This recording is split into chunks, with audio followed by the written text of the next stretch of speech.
Hello, good morning everyone. Me, Aldo Wicaksana Ibowo. I'm from Polytechnic Negeri Malang. I'm a Magister student Accounting of Information System. Today I will presenting about risk management implementation on PT Bank Sentral Asia, TBK. Okay, as we know, PT Bank Sentral Asia was established from 1955 in Semarang.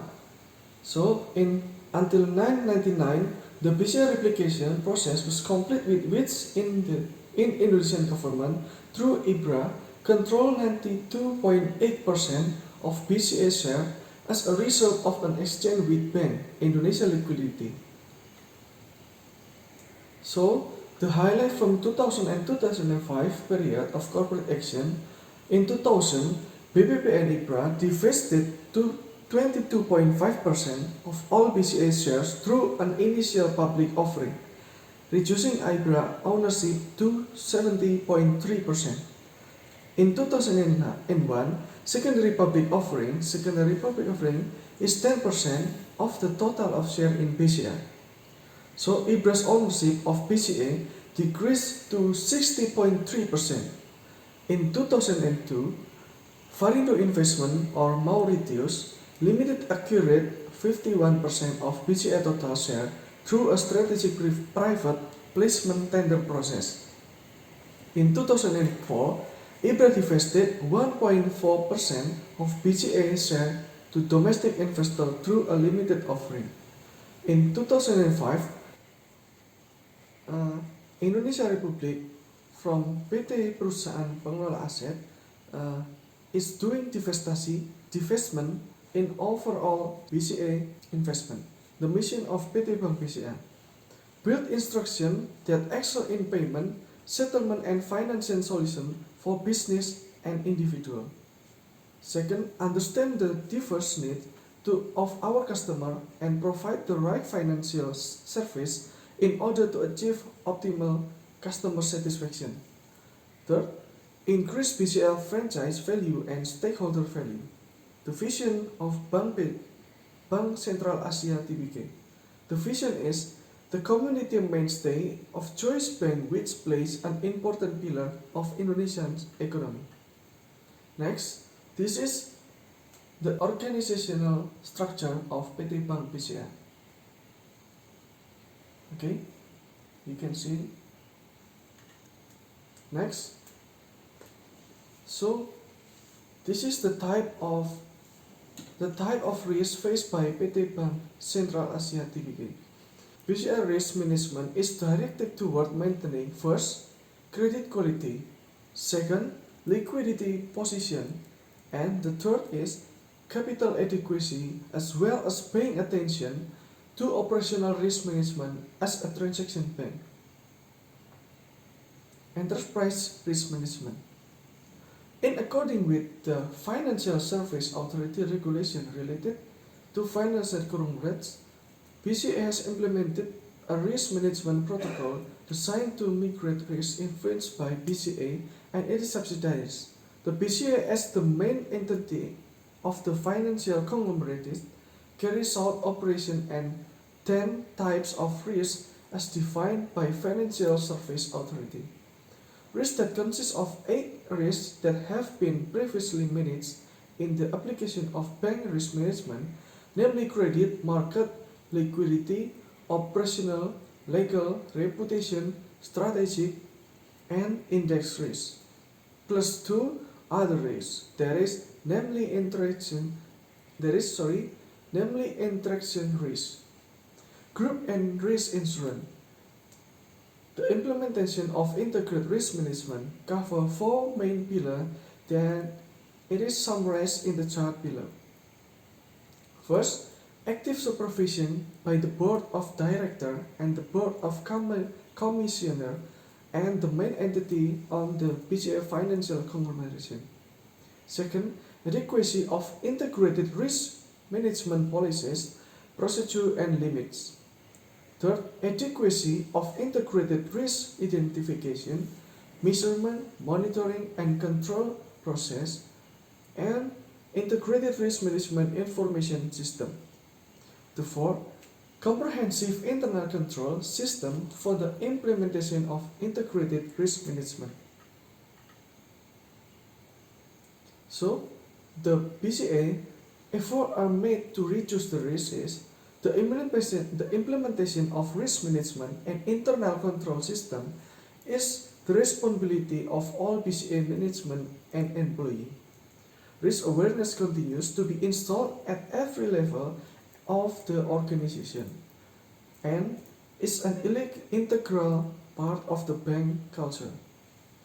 BCA applies the concept of 3 lines of defense in risk management, where risk management is carried out by all lines of the organization and is supervised by the Board of Commissioners and the Board of Directors.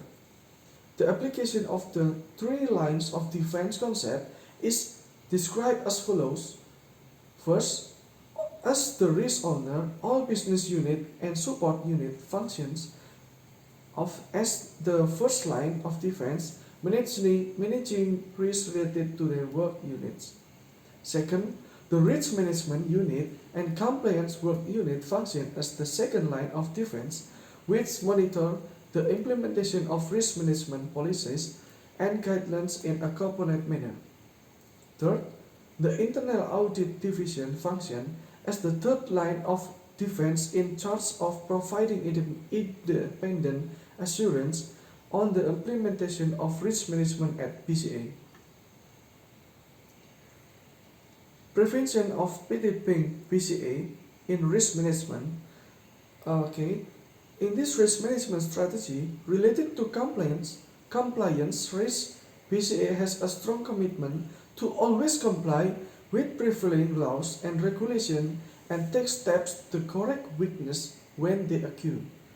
This is in line with BCA compliance risk management strategy, which has a policy to always comply with applicable ex ante in order to minimize the occurrence of violence and taking corrective action for improvement. Compliance risk monitoring and controlling. In order to control and minimize compliance risk, BCA has taken the following steps. First, identify source of compliance risk. Second, conducting gap analysis if there are changes in provisions and making necessary adjustment both to internal policies and regulation as well as to information system. Third, measuring and monitoring compliance risk regularly, and the results are submitted to the risk management unit. 4.